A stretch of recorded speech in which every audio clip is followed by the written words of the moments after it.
Get ready for the dictation. Start.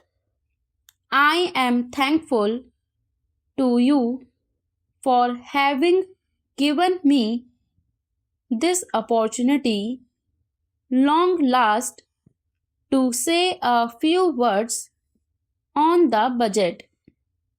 Already, much has been said, and I think the Finance Minister has come in for his share of congratulations as well as criticisms. So, there is not very much to say, but I should like to say a few words. The increased development expenditure and the absence of any new taxation has earned for the budget a good response even from the businessmen. I especially welcome the relief given to the middle classes by raising the exemption limit of income tax in respect of personal income. No doubt, this is some relief to the middle classes, but I would request the Finance Minister, if he could, to raise this exemption limit from rupees 4,000 to rupees 6,000, as that would give substantial relief to the middle classes.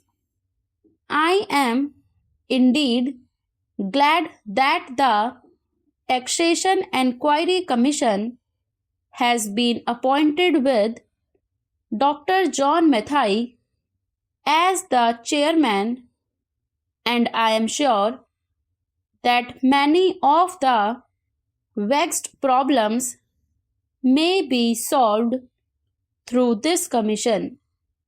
At the same time, I would request the Finance Minister to put off the estate duty bill for the present, since this enquiry commission has been appointed and they may go into this question. For I feel that it is not an opportune moment to put on more taxes on the people. Already, as Mr. Gadgil has pointed out, there are so many taxes on the people. The people are overburdened by taxes and they are just trying to recover their stability. So, in regard to estate duty, I would ask him to consider about it.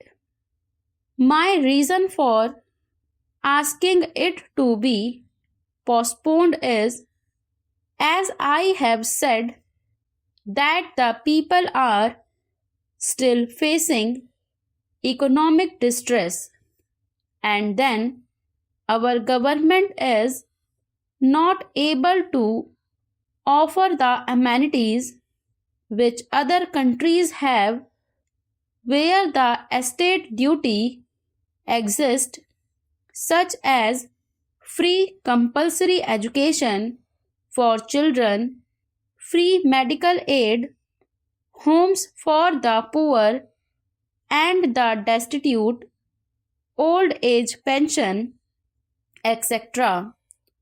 So my humble suggestion is that this point may be considered by the Taxation Enquiry Commission.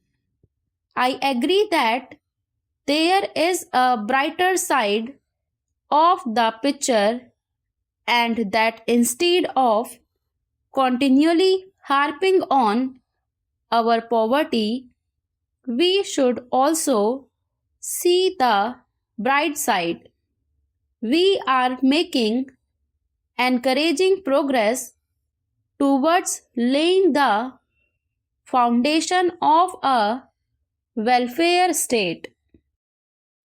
With the cooperation of all and the implementation of the 5-year plan, I am sure, sir, that we should be able to lay the foundations and fulfill the dreams of India.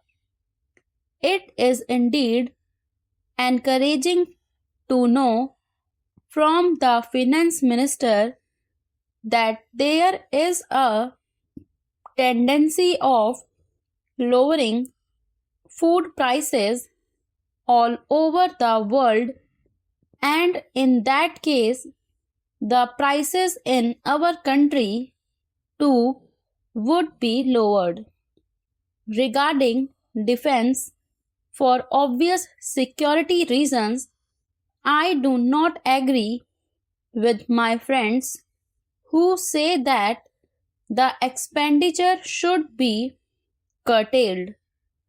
It is not advisable to take any undue risk and slacken the defense arrangements. Indeed, defense is one of our valuable assets, although, strange to say, there seems to be adverse opinion in some quarters.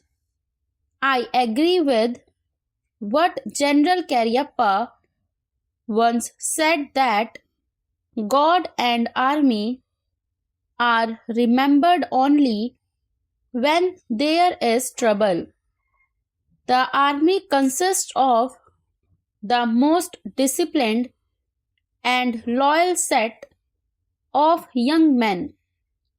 It would not be proper to effect economy in the pay of these brave officers, as it would not be an incentive for the right type of young men to join the army, and it would become ineffective and inefficient.